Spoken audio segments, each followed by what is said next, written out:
नमस्कार साथियों, हंस वाहिनी के इस YouTube चैनल पर आप सभी लोगों का हार्दिक स्वागत है। साथियों, कैसे हो?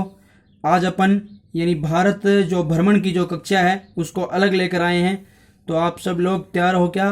करते हैं शुरू अपने भारत भ्रमण को।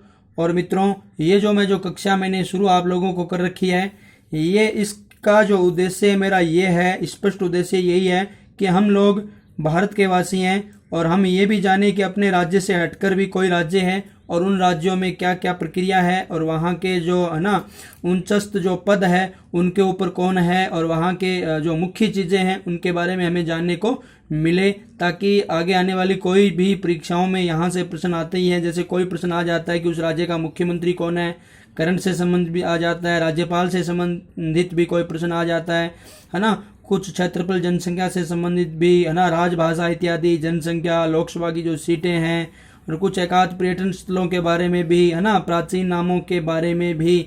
ठीक है, तो इस प्रकार के जो प्रश्नों को हल करने के लिए जो चीज़ चाहिए तो मैं एवरीडे आप लोगों को इस प्रकार की चीज़ें उपलब्ध करवाने की चेष्टा करता हूं, ताकि वहां से हम क्या है संक्षिप्त रूप से है ना थोड़े ही है ना समय में हम बेहतर कर सकें। अगर कोई प्रश्न आता है, जैसे राष्ट्रीय उद्यान से संबंधित कोई प्रश्न आ जाता है, तो इस प्रकार के प्रश्नों को हम हल करने के लिए इन चीज़ों का सहारा लेते हैं और इसे हम क्या करेंगे, यानी कि पूरे भारत का क्या कर लेंगे, भ्रमण कर लेंगे और उसके बारे में अच्छी जानकारी हम अर्जित कर लेंगे। ठीक है, तो साथियों अब हम चलते हैं। आज का जो अपना राज्य है वो है कौन सा, यानी अपना बिहार। आज का अपना राज्य कौन सा है? बिहार है।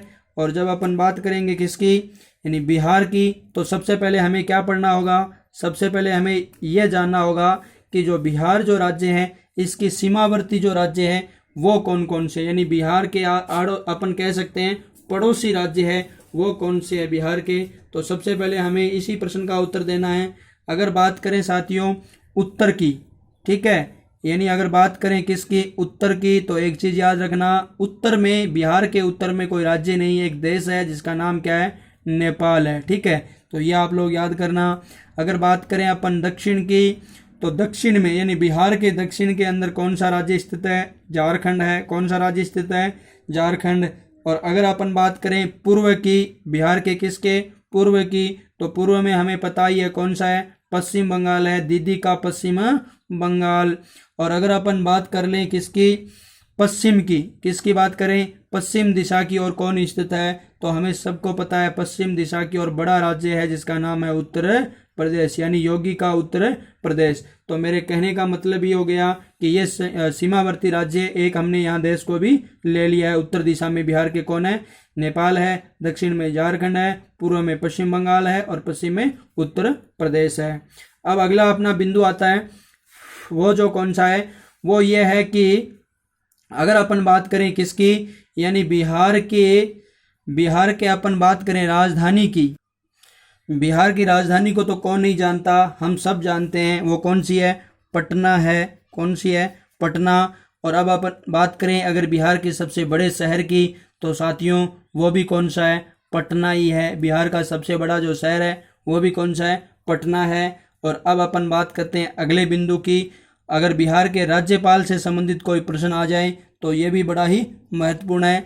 और राज्यपाल कौन है, फागू चौहान। राज्यपाल कौन है बिहार के, फागू चौहान। ठीक है, तो ये भी महत्वपूर्ण बिंदु रहता है। और अब अगर अपन बात करें, हमें पता है कि किसी भी राज्य की संवैधानिक जो प्रमुख होता है ना, वो तो कौन सा है, यानी राज्यपाल होता है। और राजनीतिक प्रमुख शक्तियां लगभग मुख्यमंत्री के पास होती है, तो वो कौन है, बिहार के मुख्यमंत्री नीतीश कुमार है। कौन है, नीतीश कुमार है। और ये भी मैं आप लोगों को बता देता हूँ कि नीतीश जो कुमार है वो आप लोगों को पता होगा बीजेपी के साथ गठबंधन से क्या है, सरकार में, अभी किस में, गठबंधन से सरकार में है। तो ये भी हमें याद रखना है। जेडीयू का है, ये जेडीयू पार्टी है इसकी, है ना, जेडीयू जनता दल यूनाइटेड। ठीक है, तो उसका है और बीजेपी के साथ ये गठबंधन में सरकार बना रखी है। तो ये भी महत्वपूर्ण बात है ना। केशव प्रसाद मौर्य उप मुख्यमंत्री के बारे में भी आप लोग जानते होंगे, केशव प्रसाद मौर्य। अब अपन अगले बिंदु की चर्चा करते हैं जो महत्वपूर्ण है। क्षेत्रफल की दृष्टि से अगर बात करें तो यहाँ क्षेत्रफल है 94,163 है ना वर्ग किलोमीटर।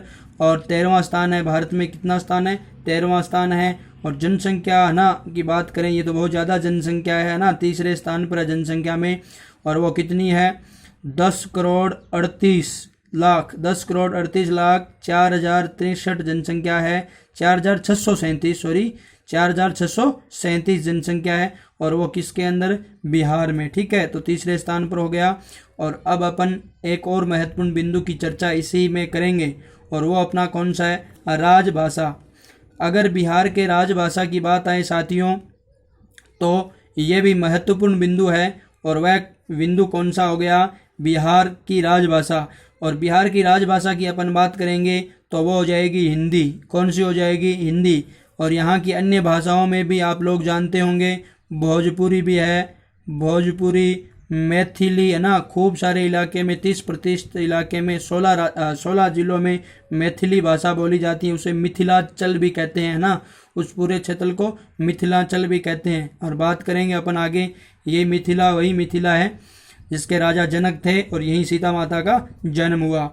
अब अपन बात करें अगर इस राज्य के जिलों की, तो देखो यहाँ कितने ज़िले हैं, ये हमें याद करना जरूरी है कि यहाँ ज़िले कितने हैं। तो यहाँ ज़िले हैं 38। कितने ज़िले हैं, कुल 38 ज़िले हैं, तो वो आप लोगों को पता है। यहाँ कुल कितने ज़िले हैं, 38 ज़िले हैं। और गठन, इसका गठन कब हुआ, तो ये भी बहुत महत्वपूर्ण बात है, यानी गठन इसका हुआ है, अपन बात करेंगे 26 जनवरी 1950 की। गठन कब हुआ, 26 जनवरी 1950 की। एक और महत्वपूर्ण बात जो मुझे बतानी आपको ज़रूरी है, ये जो 26 जनवरी 1950 में बिहार का क्या हुआ, गठन हुआ। अगर अपन बात करें साथियों बिहार के विभाजन की, तो 2 बार बिहार का विभाजन हो चुका है। कितनी बार, 2 बार विभाजन हो चुका है। और मैं आप लोगों को बता दूं कि एक बार तो विभाजन हुआ था यानी 1936 में। कब, 1936 में। और इससे कौन निकल गया था, ओडिशा। कौन है, ओडिशा। और अगर दूसरी बार बात करें तो वो हमने कल ही पढ़ा था 2000। कब, 2000 को कौन निकल गया था इससे, झारखंड। ठीक है, कौन निकला था, झारखंड। तो ये बात भी बड़ी ही महत्वपूर्ण है। ठीक है, तो 2 बार विभाजन, 1936 में ओडिशा और 2000 में झारखंड, और खुद की स्थापना 26 जनवरी 1950 को। बिहार बहुत ही महत्वपूर्ण राज्य है साथियों अपने लिए, इसलिए हमने आज इसका भ्रमण चुना है। अब अपन बात करेंगे इसके लोकसभा सीटों की। किसकी बात करेंगे, लोकसभा सीटों की। तो हमें एक महत्वपूर्ण बात मिलेगी, और वो क्या मिलेगी, सीटों की संख्या। और सीटों की संख्या लोकसभा की यहाँ पर 40 लोकसभा की सीटें कितनी हैं, 40 हैं। ठीक है, तो महत्वपूर्ण है। अगर बात राज्यसभा सीटों की करेंगे तो ये कुल 16 है। अगर बात विधानसभा सीटों की करेंगे तो 200 कितनी है, 43 है ना, 243 हो गई। अगर विधान परिषद की बात करेंगे साथियों, तो विधान परिषद, अब देखो यहाँ विधान परिषद भी है, मतलब द्विसदनीय विधानमंडल है ना, तो अपन इनके बारे में भी बात करने वाले हैं। तो विधान परिषद की यहाँ जो सीटें हैं वो कुल कितनी सीटें हैं, 75 सीटें हैं, है ना। विधान परिषद की कितनी सीटें हैं, 75 सीटें हैं, तो वो भी आप लोगों को याद करनी है। उच्चतम न्यायालय की बात करें साथियों, तो वो है पटना में है ना। उच्चतम न्यायालय कहाँ है, पटना, है ना, उच्च न्यायालय है। और इधर भी हमने बात कर दी थी कि इसकी राजधानी भी पटना है, सबसे बड़ा शहर भी पटना है। अब अपन बात करें नदी की, तो यहाँ की सबसे प्रमुख नदी तो आप सब लोग जानते हो, गंगा नदी है, जो इसके बीचों बीच बहती है। इसके कई शहर भी उसके किनारे हैं। ठीक है, और अगर हम अन्य नदियों की बात करें तो जैसे सोन हो जाती है, पुनपुन है, पुनपुन वो नदी भी है। अगर अपन बात कर लेते हैं फल्गु नदी की, तो वो भी यही है। अगर अपन बात करते हैं किसकी, अगर कुछ अन्य नदियां और भी अपन अगर बात कर लेते हैं, तो जैसे आप लोगों ने पढ़ा होगा गंडक नदी आपने पढ़ी होगी, कोसी पढ़ी होगी, घाघरा पढ़ा होगा। ठीक है, गंडक, कोसी, घाघरा। ठीक है, ये यहाँ की क्या है, प्रमुख नदियाँ हैं, है ना। बागमती भी एक नदी आती है, बागमती। ठीक है, तो ये महत्वपूर्ण नदियाँ मैंने आप लोगों को बता दी है। कर्मनाशा नदी भी उल्लेख मिलता है, कर्मनाशा का। तो ये नदी किसकी है, सारी बिहार की प्रमुख नदियां हैं। गंगा की सहायक नदियां भी हैं। तो अब अपन अगले बिंदु पर चलते हैं जो कि महत्वपूर्ण है। यहाँ की प्रमुख नदी तो मैंने आप लोगों को बता दी है, वो कौन सी है, गंगा है। अब आगे की अपन बात करें तो यानी कि नदी के बाद अगला अपना बिंदु है वो है पर्यटन स्थल। तो साथियों बिहार के अंदर यानी प्राचीन है, तो आप लोग सब लोग जानते भी होंगे यहाँ मतलब पर्यटन स्थल और दर्शनीय स्थल खूब सारे हैं। एक तो राजगीर हो गया, आप सब लोग जानते हो इसकी प्राचीन है ना मगध साम्राज्य की राजधानी का हम उल्लेख करते हैं। नालंदा जो कि एक शिक्षा का क्या है केंद्र है, पहले यहाँ प्राचीन क्या था विश्वविद्यालय था है ना। जब भारत विश्व गुरु था, अब भी है, तो विश्व गुरु था तो लोग यहाँ पर क्या करते थे पढ़ने आते थे। बड़े बड़े लोगों का उल्लेख आप लोग जानते हो, ह्वेन सांग जैसे लोग है ना। तो अब अगर अपन बात करें वैशाली, तो ये भी बहुत ही ज़्यादा क्या है पवित्र स्थान है वैशाली, और पवित्र स्थल भी वो है, ठीक है। तो अब अपन बात करते हैं पावापुरी की, जो कि महावीर स्वामी से संबंधित है। महावीर स्वामी का निर्वाण यहीं पर हुआ था। अगर बोध गया की बात करते हैं तो भगवान महात्मा बुद्ध से संबंधित है।